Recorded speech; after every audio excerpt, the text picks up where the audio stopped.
36 जिल्हे, 36 बातम्या. News G9 Maharashtra. उत्तर तुमच्या प्रश्नांची.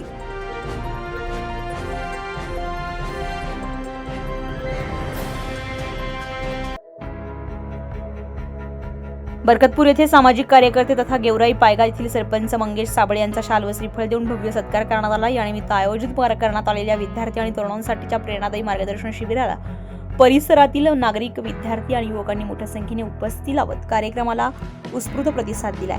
या कार्यक्रमाचे आयोजन सुरेश घुले, गणेश घुले आणि त्यांच्या मित्रमंडळाच्या वतीने करण्यात आलेलं होतं. कार्यक्रमासाठी जिल्हा परिषद सदस्य रावसाहेब पवार, तंटामुक्ती अध्यक्ष विठ्ठलांना जंजाळ, समाजसेवक तातेराव भुजंग, पंचायत समिती सदस्य जयस्वाल, माजी सैनिक अण्णासाहेब घुले तसेच वडोद येथील सरपंच पांडुरंग मनगटे यांच्यासह अनेक मान्यवर, ग्रामस्थ आणि विद्यार्थी व युवक उपस्थित होते. कार्यक्रमाच्या प्रारंभी उपस्थित मान्यवरांच्या हस्ते सरपंच मंगेश साबळे यांचा शाल व श्रीफळ देऊन सत्कार करण्यात आलाय. त्यानंतर आपल्या मार्गदर्शनपर भाषणामध्ये सरपंच साबळे यांनी शिक्षण हेच यशाचे सर्वात मोठे शस्त्र असल्याचं सांगत विद्यार्थ्यांनी मोठे स्वप्न पाहून ती पूर्ण करण्यासाठी सातत्य, मेहनत आणि आत्मविश्वासाच्या जोरावर पुढे वाटचाल करावी असं आवाहन केलंय. आजचा युवक हा देशाचा भविष्यकाळ असून त्याने व्यसनमुक्त राहून समाजोपयोगी कार्यामध्ये सहभागी व्हावं, स्पर्धा परीक्षांची तयारी करावी, आधुनिक तंत्रज्ञानाचा योग्य वापर करून स्वतःचा आणि समाजाचा विकास साधावा असंही त्यांनी सांगितलंय. त्यांच्या प्रेरणादायी विचारांनी उपस्थित विद्यार्थी आणि युवकांमध्ये नवचैतन्य निर्माण झालंय. यावेळी उपस्थित मान्यवरांनीही विद्यार्थ्यांना शिक्षणाबरोबरच सामाजिक जाणीव, शिस्त आणि संस्कार यांचं महत्त्व पटवून दिलंय. कार्यक्रमाचे यशस्वी आयोजन केल्याबद्दल सुरेश घुले, गणेश घुले आणि त्यांच्या मित्रमंडळाचे सर्व स्तरातून कौतुक करण्यात आले.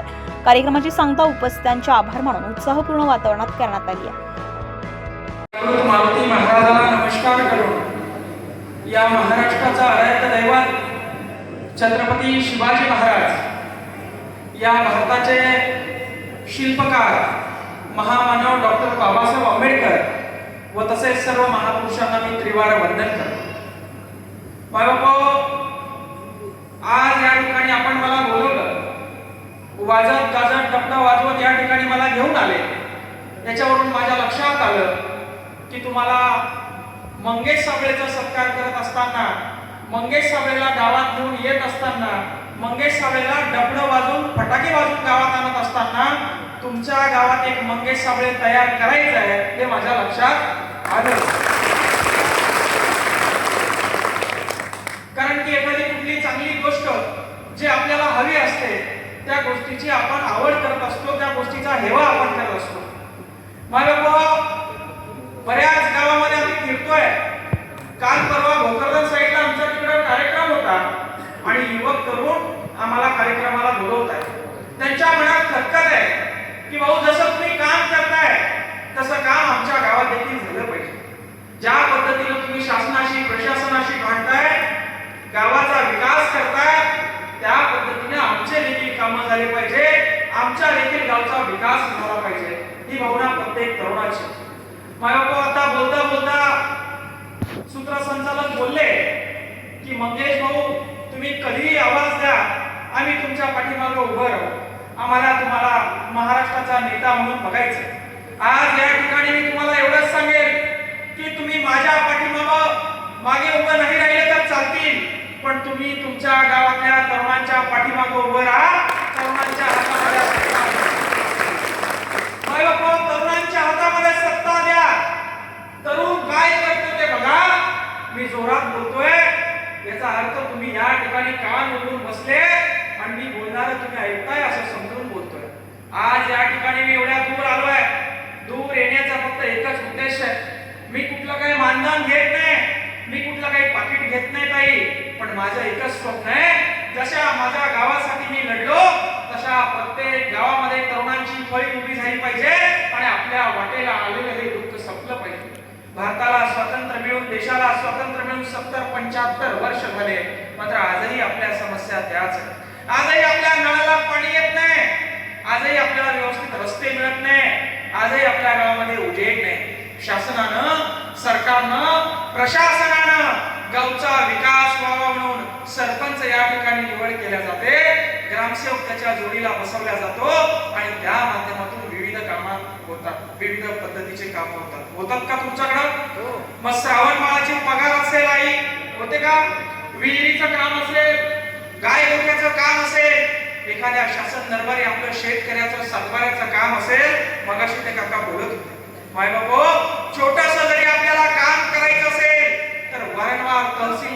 पंचायत समितीला चक्रा माराव्या लागतात. मी हेच सांगण्यासाठी आज या ठिकाणी आलोय. तुम्ही देखील तुमच्या गावामध्ये तरुणांची फळी उभी करा. तुम्ही देखील तुमच्या गावामध्ये तरुणांच्या हातामध्ये सत्ता द्या. तुम्ही देखील तुमच्या गावातला एखादा ध्येय वेगळा तरुण शोधा, जो तुमच्या रस्त्यासाठी डॅबऱ्यामध्ये बसेल, जो तुमच्या विहिरींच्या भ्रष्टाचारासाठी पैसे उधळेल, जो तुमच्या घरकुलाच्या कामासाठी भीक मागेल. बघा, तुमच्या देखील गावात कामं होतील, तुमचं देखील आयुष्य भविष्य बदलल्याशिवाय राहणार नाही. हे सांगण्यासाठी या ठिकाणी आज नाही आलोय. मला असं म्हणायचं नाहीये की ज्यांनी मला आणले त्यांना सरपंच करा. मला एकच म्हणायचंय की बाबा हो, आपण जर आपला एखादा लहानपणीचा मित्र डॉक्टर झाला, MBBS झाला, तर गावामध्ये पेढे वाटतो. जो जोरात सगळ्यांना सांगतो की भाऊ माझा मित्र डॉक्टर झाला, पण आपल्याला माहिती आहे त्याची डिग्री बोगस आहे. काय आहे त्याची डिग्री? काय बोगस आहे. त्याने बोगस डिग्री मिळवून तो MBBS झाला हे आपल्याला माहिती आहे. आपण पेढे जरी वाटले, आपण खुशीत आनंदात सगळ्या गावाला ओरडून देखील सांगितलं, पण जेव्हा आपल्या लेकराचं दुखतं तेव्हा आपण त्या डॉक्टरला नेमकं बघा, डॉक्टरला तुमचं लेकरू आजारी असल्यास न्याल का तुम्ही? का? कारण तो बोगस आहे. तुम्हाला माहिती आहे अरे हा बोगस डॉक्टर आहे, जरी माझा मित्र असला तरी बोगस आहे. तसं तुम्ही बहुमत बघू नका, तुम्ही गाव वाडा बघू नका, तुम्ही एखादा वाडा बघू नका, तुम्ही पाटील नाना दादा काका बघू नका. जो तुमच्यासाठी अर्ध्या रात्री उभा राहील त्याच्याकडे बघा आणि त्याच्या हातामध्ये बांधून द्या. माझ्याकडे काही नव्हतं. मी पुण्यासारख्या सिटीमध्ये शिकत असताना जेव्हा गावाकडे आलो, माझ्या जेव्हा गावची परिस्थिती लक्षात आली तेव्हा माझ्या लक्षात आलं की सिस्टम बरोबर केली. ग्रामपंचायत पासून तर मंत्रालयापर्यंत मला त्रास झाला, माझे काम झाले नाही, माझ्याकडे पैसे मला मागण्यात आले. आणि त्याच वेळी मी ठरवलं की या भ्रष्टाचाराच्या तळावर पाय दिल्याशिवाय पर्याय नाही. आणि म्हणून गावापासून मी चालू केलं. मला फक्त 3 वर्ष सरपंच म्हणून झाले. मी लोकसभा लढून बसलोय आणि 1,55,000 मतदान सुशिक्षित तरुण आहे, जो ध्येयवेळ आहे, ज्याला काहीतरी समाजासाठी करायचंय, बदल करायचा आहे. एका पोराकडनं काय करू शकतं? 4 पोरांकडनं काय पॅनल उभं राहणार आहे? 4 पोरं काय दुरुस्ती करणार आहे? असं जर म्हणत असाल तुम्ही, माझ्याकडे बघा, मी अपक्ष उभं राहिलो होतो माझ्या गावामध्ये.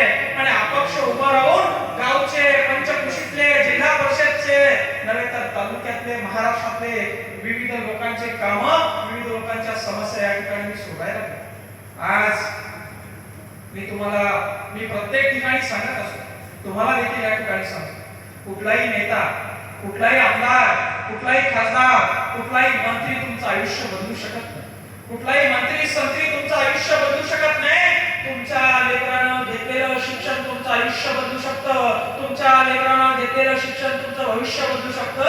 तुमच्या लेकरानं घेतलेलं शिक्षण तुमच्या पिढ्या बदलण्याची ताकद ठेवते. म्हणून जो तुमच्या शिक्षणावर बोलेल, जो तुमच्या आरोग्यावर बोलेल आणि जो तुमच्या विकास कामांवर बोलेल त्यालाच या ठिकाणी संधी द्यायची.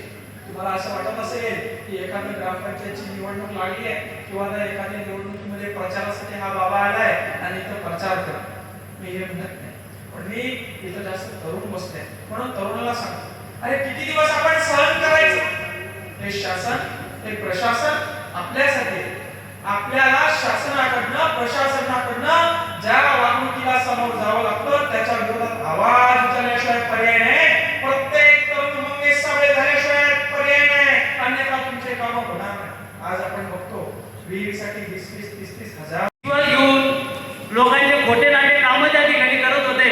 पण कुठेतरी आपला महाराष्ट्राचा वाघ आदरणीय मंगेशदादा साबळे यांनी, जो शासनाचे जे भ्रष्टाचारी अधिकारी आहेत, ज्यांच्या विरोधात जो ते पाऊल त्या ठिकाणी उचलतात, त्यांच्या माध्यमातून जे आंदोलन त्या ठिकाणी करतात, तर कुठेतरी जो भ्रष्टाचार आपल्या जिल्ह्यामध्ये असो, आपल्या महाराष्ट्रामध्ये असो, त्याच्यावर कुठेतरी सरपंच साहेब यांच्या माध्यमातून वचपा निर्माण झालेला आहे. आणि आता सध्या जो चर्चेचा विषय आहे की जे मतदानाचं नूतनीकरण या ठिकाणी चालू आहे, आणि या मतदानाचं नूतनीकरण करण्यासाठी एका शाळेतील 4-5 शिक्षक त्या ठिकाणी नियुक्ती करण्यात आलेली आहे. आणि ही नियुक्ती करत असताना ज्या जिल्हा परिषद शाळेमध्ये जे लहान मुलं त्या ठिकाणी शिक्षण घेतात. न्यूज 9 महाराष्ट्रासाठी सत्यम गवळी, कन्नड.